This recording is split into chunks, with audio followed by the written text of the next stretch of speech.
I found the photograph on a Tuesday afternoon while scrolling through Facebook, trying to learn the thing my grandson Marcus had shown me how to use 2 years ago. My reading glasses sat crooked on my nose, and my arthritic fingers moved slowly across the screen of the iPad he'd given me for my 63rd birthday, back when he still visited. The image loaded in pieces. First, the warm glow of restaurant lighting, then the faces. All of them. Marcus, his wife Jennifer, their 2 children, Marcus's parents, my son David and his wife Patricia, even Patricia's mother, Helen, whom I'd only met 3 times in 15 years. They were celebrating something. I could see it in their smiles, in the way they leaned into each other, in the elegant table settings and the bottle of wine catching the light. The caption read, "Family dinner to celebrate Grandma Helen's 80th. 3 generations together. Blessed. Heart." Posted 4 days ago?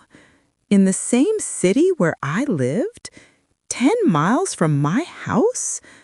My hands began to shake. Not the tremor I developed in my left hand from age, but something deeper, something that started in my chest and radiated outward until the iPad nearly slipped from my lap. I stared at the photograph until the screen went dark, then touched it back to life and stared some more. I studied their faces for any trace of guilt, any shadow of remembrance. But there was only joy there. Pure, uncomplicated happiness, the kind of joy I used to feel when my house was full of them, when Marcus was small enough to climb into my lap, when David still called me Mama instead of Mother. The afternoon light slanted through my kitchen window, illuminating the dust motes that danced in the silence. Silence. That's what my house had become, a museum of silence, filled with photographs of people who no longer came through the door. My refrigerator still held the ingredients from Marcus's favorite cookies. The guest room still had fresh sheets, changed every week just in case. Just in case they remembered me. I set the iPad down on the kitchen table, the same table where I'd hosted 23 Thanksgiving dinners, where I'd helped Marcus with his homework every Tuesday and Thursday for 6 years, where I'd addressed 300 wedding invitations when David married Patricia because she was too stressed to do it herself. I didn't cry. Not then. The tears would come later, in the dark hours of the morning, when grief feels most at home. But in that moment, I felt something else entirely. The quiet, devastating weight of understanding. I had been erased. I became a grandmother at 47. Marcus arrived 6 weeks early, a tiny, furious thing who screamed himself purple until I held him. I was the first person besides his mother to make him stop crying. David, exhausted and terrified, had looked at me with such relief. "Mom," he'd said, "I don't know what we'd do without you." For the first 2 years of Marcus's life, I was there 4 days a week. I rocked him through colic. I walked him through teething. I sang him the same lullabies I'd sung to David. "You are my sunshine." Always slightly off-key, always with the same gentle sway. When David and Patricia's marriage hit rough waters, and it did, often, I took Marcus for weekends, for weeks, once for nearly a month. I never complained. He was my heart walking around outside my body. I'd retired early from my job as a librarian to help raise him. The pension wasn't much, but my late husband Robert had left me the house free and clear, and I'd saved carefully. What did I need money for anyway? My joy was in giving. When Marcus turned 6, David and Patricia bought a house they couldn't quite afford. I gave them $40,000, most of my savings. "It's for Marcus's future," I told myself. "It's for family." David had hugged me and promised to pay me back. That was 9 years ago. When Marcus needed braces, $4,000. When he wanted to go to computer camp, $3,000. When David's business had a bad quarter, $12,000 to tide them over. When Patricia wanted to redo the kitchen, $8,000 because we're hosting Thanksgiving this year and we want to make you proud, Mom. They never did host Thanksgiving. There was always an excuse. But I didn't give for gratitude. I gave because that's what grandmothers do. That's what mothers do. We pour ourselves out like water, endlessly renewing, never running dry. Or so I thought. Marcus used to call me every Sunday. We'd talk for an hour about school, about his friends, about the novels he was reading. He loved stories the way I did. Another librarian in the making, I used to think. Then the calls became bi-weekly, then monthly, then just texts, busy with school, and talk soon, and eventually just emoji reactions to my messages. I told myself it was natural. Boys become men. Men need space to grow. I remembered the years when David barely called, when he was building his life and I was just the woman in the background waiting. He'd come back to me when Marcus was born. These things were cyclical, I reasoned. Love flowed out and came back, like tides. But sometimes the tide goes out and doesn't return. Sometimes you're left standing on an empty beach, wondering if you imagine the ocean altogether. I sat with the photograph for 3 days before I opened Facebook again. This time, I went searching. Marcus's profile was public. I'd never thought to look before. He was my grandson, my boy. Why would I spy? But now I scrolled through months of posts, and each one felt like a paper cut to the heart. Photos of him at Patricia's mother's house. Sunday dinner at Grandma Helen's. She makes the best lasagna. Photos from a ski trip I knew nothing about. Photos from his 16th birthday party. A surprise party. His mother had posted with 75 guests. I hadn't been invited, hadn't even known it was happening. I kept scrolling, back and back, looking for myself in his digital life the way you might search a crowd for a familiar face. There, 8 months ago, a throwback photo Marcus had posted, him at age 7, gap-toothed and grinning, sitting on my lap. The caption, TBT to when Grandma Ruth used to babysit me. Good times. Used to. Past tense. As if I were already gone. As if I were a memory instead of a living, breathing woman 10 miles away with a phone that never rang. I found a video Patricia had posted from Marcus's recent robotics competition. The team had won second place. In the video, Marcus was being congratulated by someone off camera. His other grandmother, Helen. You could hear her voice, bright with pride. I'm so proud of you, sweetheart. We'll have to celebrate. We'll have to celebrate. And they had. 4 days ago, at that restaurant, without me. I closed the iPad and sat very still in the growing darkness of my living room. Outside, I could hear the neighborhood coming alive with the sounds of evening. Children playing, cars pulling into driveways, the distant bark of a dog. Life continuing everywhere, but here. The house felt enormous around me. 4 bedrooms for 1 woman, a dining room table that seated 8, a lifetime of memories pressed into every corner, and somehow none of it mattered. I had become a ghost in my own life, haunting the edges of a family that had moved on without me. The next morning, I called David. He answered on the 4th ring, distracted. Mom, is everything okay? I saw the photograph. From Marcus's dinner, the celebration for Helen. A pause. Then, oh, yeah. That was nice. Helen had a big birthday, so 10 miles away, David? Another pause. Longer. Mom, don't be like this. You're being sensitive. I've given you over $70,000 in the last 9 years. I raised your son. And we appreciate that." He cut in, his voice hardening. "But that was your choice. We didn't force you." The words hit me like a slap. He was right, of course. I had chosen to give, but I had assumed, foolishly perhaps, that love was being exchanged, not just money, that I was giving to people who cherished me, not to people who simply took what was offered and walked away. "You're right," I said softly. "It was my choice, and I'm making another choice now. What's that supposed to mean?" But I hung up. I'd never hung up on my son before.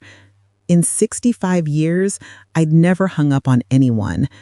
It felt like stepping off a cliff, terrifying and strangely exhilarating all at once. The call came 2 weeks later. Marcus's voice on the phone, bright and casual. "Hey, Grandma Ruth, how are you?" My heart seized. Even now, even after everything, the sound of his voice made me want to forgive instantly. This was my grandson, my boy. "I'm well, Marcus. How are you?" "Good, good. Listen, I wanted to ask you something. You know I I'm didn't applying to know, colleges I next said. year, right?" But congratulations. That's exciting. Yeah, well, Dad and I were talking and we're looking at some really good engineering programs, but they're kind of expensive.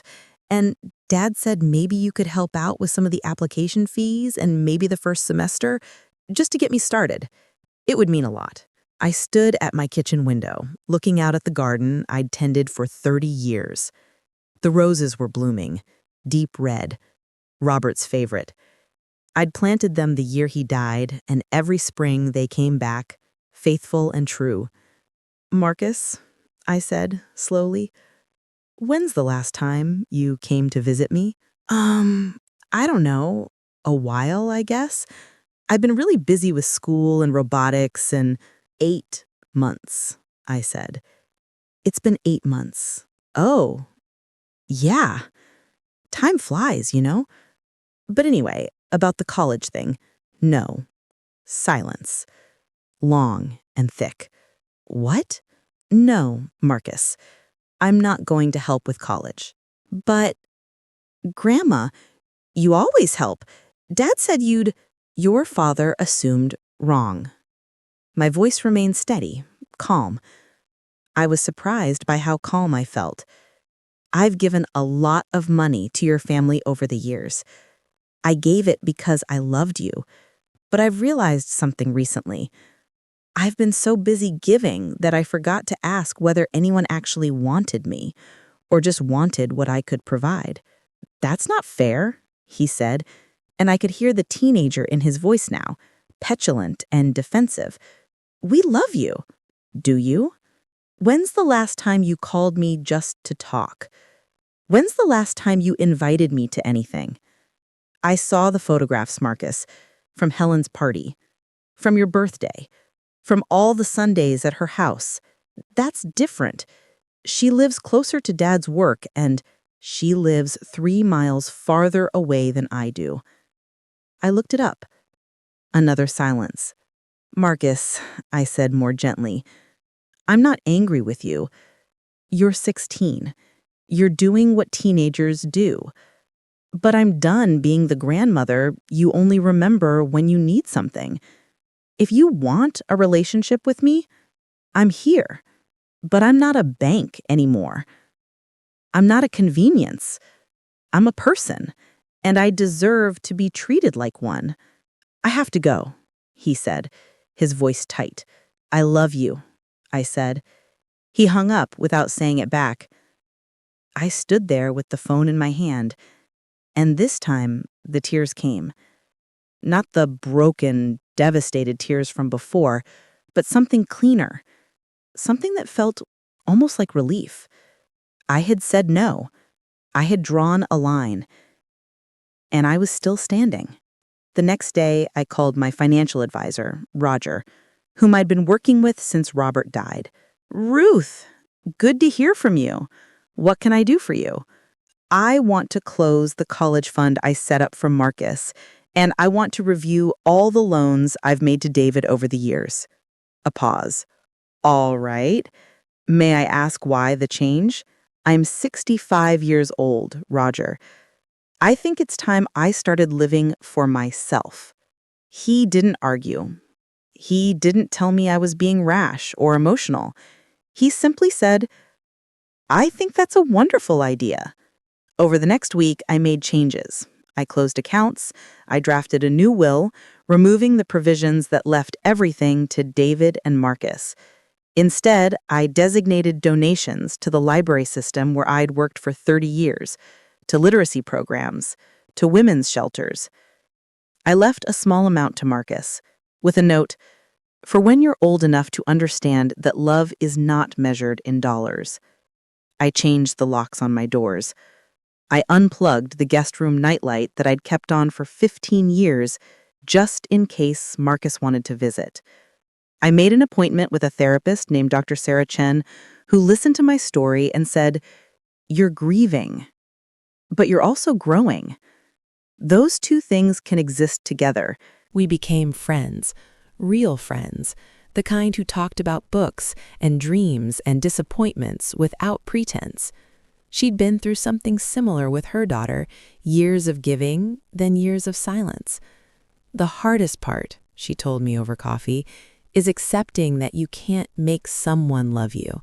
You can't earn it through sacrifice. It's either freely given or it's not love at all." One afternoon, I took down all the photographs of David and Marcus from my walls, not in anger, but in release. I packed them carefully in a box and put them in the attic.